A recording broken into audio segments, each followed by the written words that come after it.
मित्रांनो, आपलं शरीर आणि शरीराचे अवयव बनलेले असतात प्रथिनांपासून म्हणजे प्रोटीन पासून. ही प्रोटीन बनवायची माहिती असते डीएनए कडे. हा डीएनए राहत असतो पेशी केंद्रकात म्हणजेच सेल न्यूक्लियस मध्ये. डीएनए कडे असलेल्या माहितीचा वापर करून प्रोटीनची निर्मिती केली जाते रायबोझोम मध्ये. रायबोझोम म्हणजेच पेशीमध्ये असणारा प्रथिन निर्मितीचा कारखाना. हे रायबोझोम बसलेले असतात पेशी केंद्रकाबाहेर असलेल्या आंतरद्रव्य जलिकेवर म्हणजेच रफ एंडोप्लाझ्मिक रेटिक्युलमवर.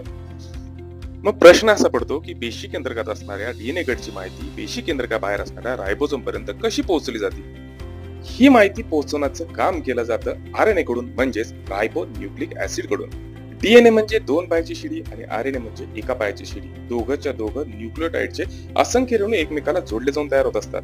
या दोघांमधला महत्वाचा फरक म्हणजे त्यांच्याकडे असणारे नायट्रोजन बेसेस. डीएनए कडे अथेनाइन, ग्वानाइन, थायमिन, सायटोसिन असतं, तर आरएनए कडे अथेनाइन, ग्वानाइन,